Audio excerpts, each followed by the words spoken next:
त्रिजटा,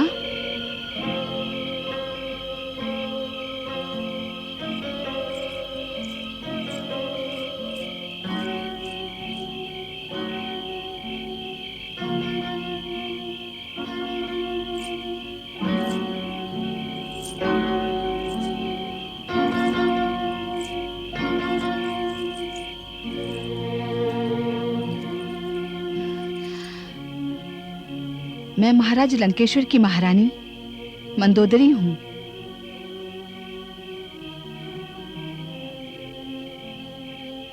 आप यहाँ? तुम्हारे यहाँ आने के पश्चात उनकी सोच में और उनके कर्मों में जो परिवर्तन आया है वो तुम्हारे कारण। अतः पूरी राक्षस जाति की भलाई और लंका की भलाई के लिए मैं उनकी आज्ञा के बिना यहाँ आई हूं। आप क्या चाहती हैं? मैं इस बंदी गृह से तुम्हें मुक्त कराने आई हूं। मैं आपकी भावनाओं और राक्षस जाति के हित के लिए आपके साहस का आदर करती हूं, परंतु मैं आपके साथ नहीं जा सकती। क्यों? मुझे मुक्ति चाहिए, किंतु प्रभु श्री राम के हाथों वो आएंगे और जिस रावण ने छल और बल से मेरा हरण किया है उसे उपयुक्त दंड देकर पृथ्वी वासियों के लिए एक नए आदर्श को प्रस्थापित करेंगे। परंतु सीता, उससे पहले। महारानी मंदोदरी, आपके पति बुद्धिमान हैं, ज्ञानी हैं और वे जानते हैं कि वे अग्नि को स्पर्श नहीं कर सकते। अग्नि? कौन अग्नि?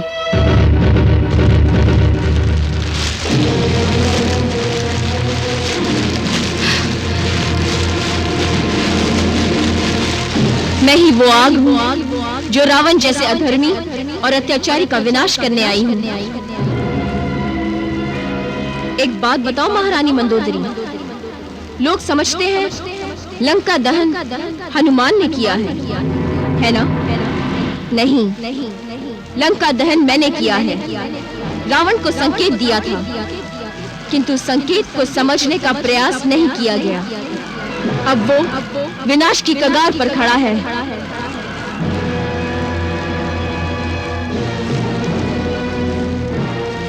तुम कोई साधारण स्त्री नहीं हो। कौन हो तुम? मैं भूमिजा हूं। मैं अग्नि स्वरूपा हूं। मैं महालक्ष्मी हूं।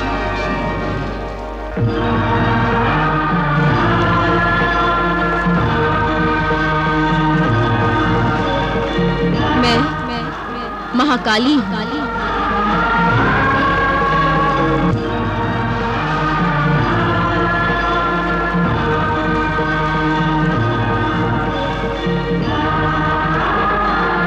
मैं महासरस्वती हूं।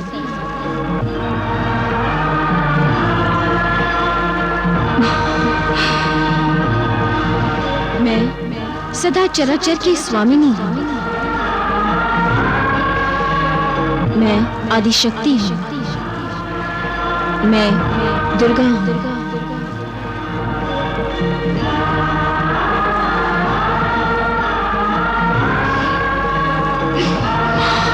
अधर्मी दशानन का अधोपतन करने के लिए मैंने ही प्रभु के साथ पृथ्वी लोक पर अवतार लिया है।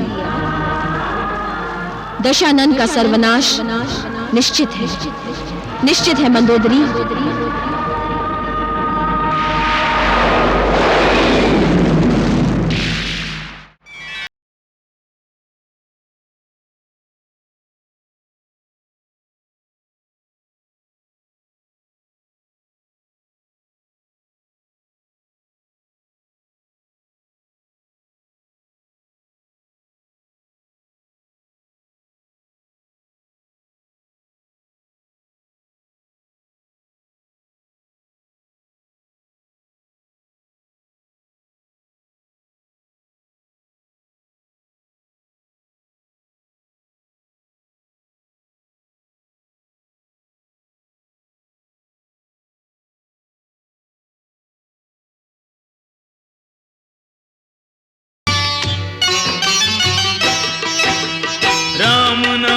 लिख कर सागर में छोड़े जो पाषाण, उन पाषाणों से जुड़कर हुआ सेतु बंध निर्माण।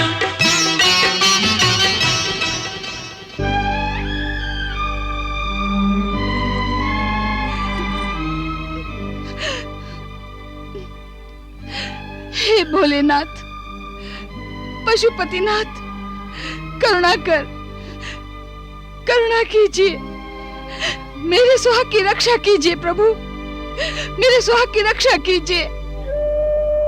दशानन तो आपके परम भक्त हैं, आपके होते हुए उनका विनाश कैसे संभव है प्रभु?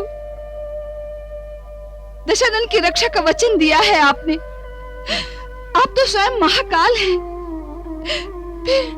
फिर कोई दशानन का काल कैसे बन सकता है? मेरे पति की रक्षा कीजिए प्रभु, मेरे पति की रक्षा कीजिए।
प्रभु, मंदोदरी ने तो पूरा ब्रह्मांड हिला दिया।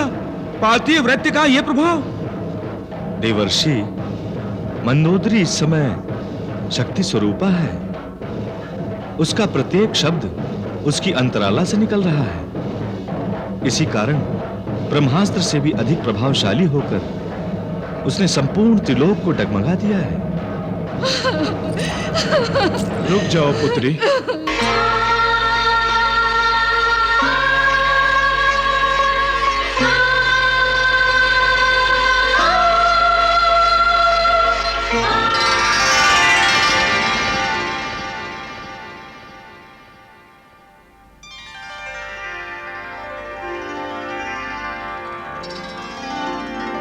तुम्हारा कल्याण हो पुत्री। मेरा सुहाग संकट में है प्रभु, मेरा कल्याण कैसे हो सकता है?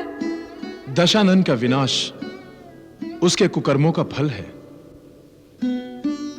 रावण मेरा भक्त है और मैंने उसे अपना पुत्र भी माना है, किंतु नियमों के बंधन से तो वो भी बंधा है। एक ऐसे पुत्र की, एक ऐसे भक्त की जो अनाचार और अधर्म की चरम सीमा को छू रहा है। उसके प्राणों की रक्षा करने का अर्थ है उसके पापों का भागीदार बनना। क्या तुम मुझे पाप का भागीदार बनाना चाहती हो? क्या दशानन को अपनी भूल स्वीकार करने के अवसर नहीं मिले? क्या हनुमान दशानन का विनाश नहीं कर सकता था? नहीं ना? तुम क्यों व्यर्थ के आंसू बहा रही हो? यह पृथ्वी लोक है, इसका दूसरा नाम मृत्यु लोक भी है। यहां जो भी वस्तु अथवा प्राणी जन्म लेता है उसका विनाश निश्चित है, उसकी मृत्यु निश्चित है। फिर मृत्यु पर कोई कैसे विजय पा सकता है? पुत्री, यह हट क्यों? एक और बात जो निश्चित है, जो अटल है, जिसका रोकना अपने हाथों में है ही नहीं, जिसे खोना ही खोना है, फिर उसके लिए शोक क्यों? क्या शोक करने से उसे पाया जा सकता है? जो खो गया वो खो गया। यही सृष्टि का चक्र है। आरंभ भी यही है, अंत भी यही, उदय भी यही है, अस्त भी यही, जन्म भी यही है, मृत्यु भी यही। तो फिर दशानन को दिए हुए रक्षा वचन का क्या होगा? उसकी रक्षा कर रहा हूं, इसीलिए तो वो अपराजय है। ईश्वर अपने भक्त की रक्षा तब तक ही करता है जब तक भक्त धर्म के मार्ग पर रहता है। भक्त की भक्ति और उसका पुण्य कर्म उसके कवच बन जाते हैं। किंतु जब वही भक्त अधर्म और पाप के मार्ग को अपना लेता है तो उसका विनाश करने के लिए भगवान स्वयं शस्त्र उठा लेते हैं। पुत्री, होनी को कोई टाल नहीं सकता, होनी तो होकर ही रहेगी। नहीं, मैं होनी के मार्ग में बाधा बनूंगी। मैं अपने पति की रक्षा करूंगी। 100 होनियां भी आए, परंतु मैं दशानन को हानि नहीं पहुंचने दूंगी। मैं उनकी रक्षा करूंगी। मैं अपने पति का अहित नहीं होने दूंगी, नहीं होने दूंगी।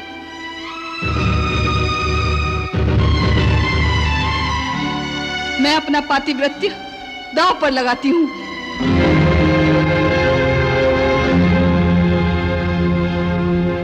हे भोलेनाथ शिव शंकर, मैं संकल्प लेती हूं। रुक जाओ मंदोदरी। विधि के विधान में हस्तक्षेप करके तुम बहुत बड़ा अनर्थ करने जा रही हो। जो तुम कर रही हो उसमें संपूर्ण सृष्टि का अकल्याण है, जिसमें तुम्हारे पति रावण का भी अकल्याण निहित है। अपने पातिव्रत्य धर्म से तुम अपने पति की रक्षा तो कर लोगी, किंतु उसका अप्रत्यक्ष प्रभाव क्या होगा? रावण अजय है किंतु अमर नहीं। जब तक तुम जीवित रहोगे तुम्हारा पति जीवित रहेगा, तुम्हारा पातिव्रत्य धर्म उसकी रक्षा करता रहेगा। किंतु क्या रावण कभी वृद्ध नहीं होगा?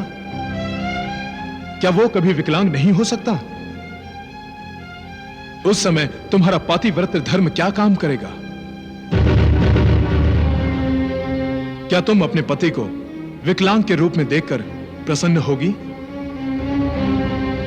और फिर यथार्थ तो यह है मंदोदरी कि तुम्हारा पति रावण महाप्रभु वैकुंठवासी विष्णु का पार्षद है। उसका और कुंभकर्ण का वैकुंठ धाम से पतन हुआ है। उन्हें सनक, सनंदन, सनातन और सनत ऋषियों ने पृथ्वी पर 3 जन्म लेने का शाप दिया है। हिरण्याक्ष और हिरण्यकश्यप के रूप में उन्होंने पहला जन्म लिया। उस समय भी प्रभु के हाथों इनका वध हुआ। यह पार्षदों का दूसरा जन्म है। इस जन्म में भी वो ईश्वर के हाथों मारे जाएंगे। इसके बाद वो तीसरा जन्म लेंगे, तभी उन्हें प्रभु के हाथों मुक्ति मिलेगी, तभी इन पार्षदों का उद्धार होगा। मंदोदरी, क्या तुम ये नहीं चाहती कि तुम्हारे पति का उद्धार हो? क्या तुम ये नहीं चाहती कि तुम्हारे पति को सद्गति मिले? बोलो पुत्री, तुम्हारा पातिव्रत्य धर्म तुम्हारे पति का भला चाहता है या बुरा?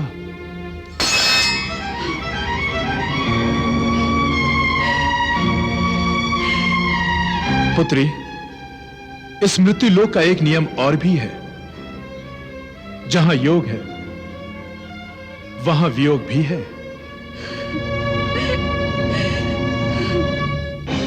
तुम्हारा कल्याण हो पुत्री।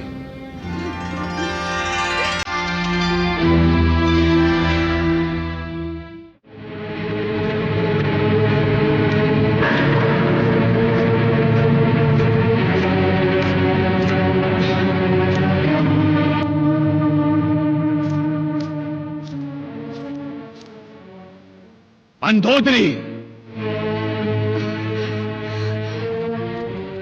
तुम सीता को मिलने गई थी।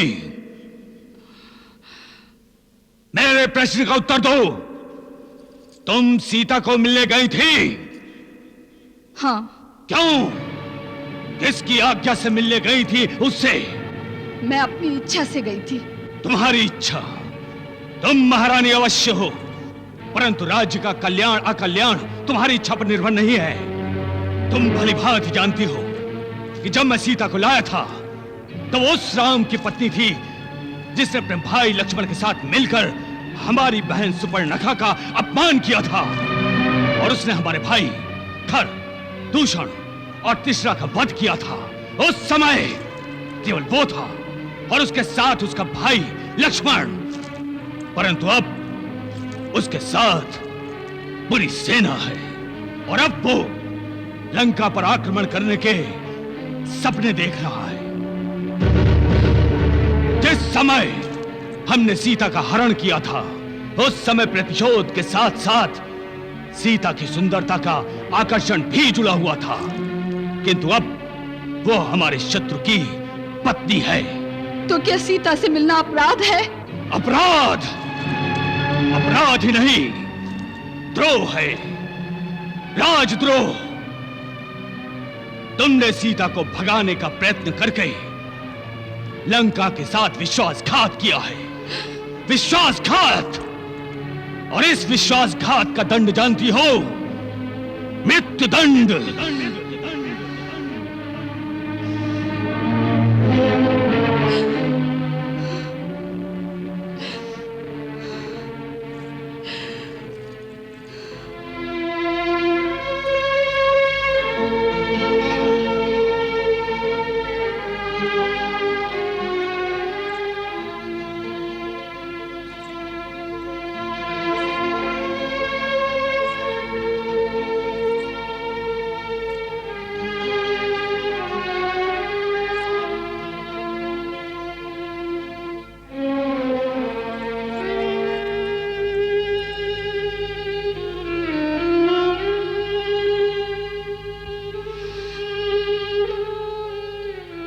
मेरे प्राणों पर तो आप ही का अधिकार है प्राणनाथ। यदि मैंने आपके साथ विश्वासघात करने का सोचा भी है तो मैं आपकी और लंका की अपराधिनी हूं। मुझे दंड अवश्य मिलना चाहिए। अपनी तलवार से मेरा सिर काटकर शिव जी को अर्पण कर दीजिए। मुझे अपने हाथों से मृत्यु दंड दीजिए स्वामी।